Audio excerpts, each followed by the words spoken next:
Teaming, easy to say, right? Easy to imagine and to think that teaming is such an easy concept. What's the big deal about teaming anyway?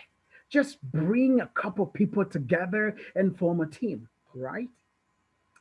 But if you've been involved in leadership and led a few teams, you will agree with me that teaming is such a complex process that cannot be easily achieved unless a few very important factors are considered and brought into consideration even before the team is brought together. Good teams require special kind of leaders, transformational leaders who rely on sound wisdom, intelligence, and good communication. Good teams depend on leaders who have exceptional skills in variety of areas. Leaders who know that sometimes the boat has to be rocked so that some of the loose weight may fall. Leaders who know that you cannot be afraid to rock the boat and let the chips fall wherever they may fall. Leaders who are not afraid to call and to call it as it is. Good teams require good leadership skills combined with proper understanding of team psychology and group dynamics and a good understanding of the process of change management. Good teams are not easy to come by. They take time to create, they take time to form because they are not easy to come along. Why is is it important for organizations to have good teams? How are leaders supposed to mobilize their followers so that they may understand the importance of collaboration? And what are some of the key strategies the leaders must embrace for them to experience the collaborative effort of teaming? Teaming is important for any organizational success. William Shakespeare was not afraid to tell us the importance of teaming. Indeed, he had this to say about change and the change process.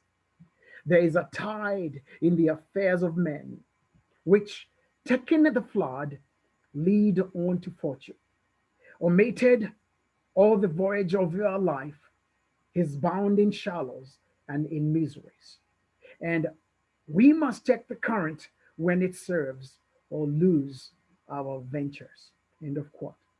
Organizations must have leaders who must be willing to take the opportunity when they come. Leaders who must take on or climb onto that tide of opportunity when it comes in.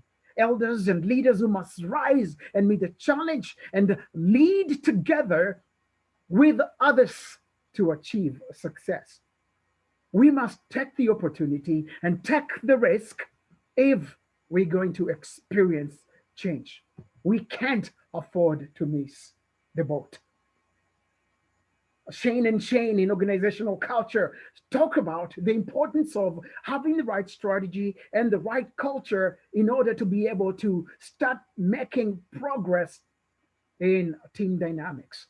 Leaders must be able to understand the structures behind the culture of the organization, the mission, the values, the embedded practices, the psychological, emotional, and the climate changes of the organization before teaming can ever begin to take place. Attitudes and beliefs and assumptions of team structures and equity within the organization must be taken into consideration before a proper teaming must take place. Teams that thrive must focus on team collaboration. By the way, behind every leader, there is a great team of leaders. Therefore, the concept of teaming is necessary for any effective organization to experience success. Somebody has said that indeed teaming is important as oxygen is to the survival of the human body. Teaming is important because none of us is smart as all of us. Teaming produces good leadership while providing organizational continuity through mentoring and planning. Collaborative teaming produces good decisions for the organization. Better decisions are arrived at and better outcomes are experienced.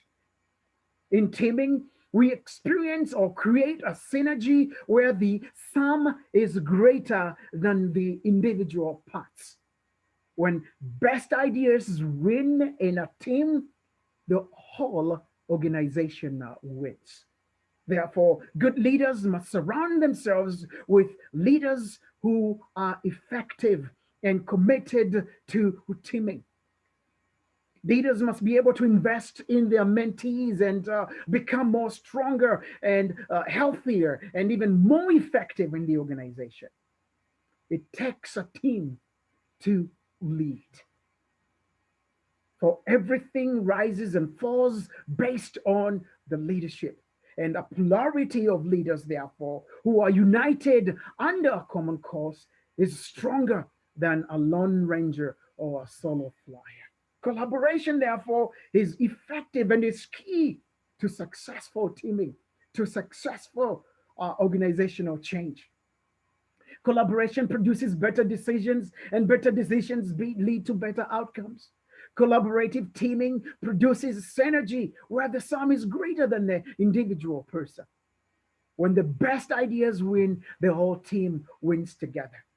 With proper coaching, leaders, organizations, teams can achieve more and can be able to accomplish significant goals that were never imagined possible. Teamwork is a hard job, but it is important. Teamwork is a hard job for sure, but great teams work hard at becoming great at it. And any exceptional leader needs an outstanding, an exceptional team that sets the pace for the organization. And good teaming and good leadership shapes the organizational culture and the strategy of the organization and directs the mission and establishes the vision and models the DNA values of that particular organization. Teaming and the collaboration, therefore, are important in any organization. Good teams produce excellence. Collaboration, which eventually produces good decisions and creates more ownership of the organization or organizational outcomes while focusing on building a deeper community. Culture eats strategy for breakfast, Peter Drucker says. So, good teams gotta surround themselves with men and women who understand the culture and the dynamics of change so that it can be able to move forward. And that can only be done well when there's a good team. And all teams must be driven by the DNA values of a particular organization. That must be the core of change. Good leadership drives good teams, and good teams are key to the success of any organization. Thank you.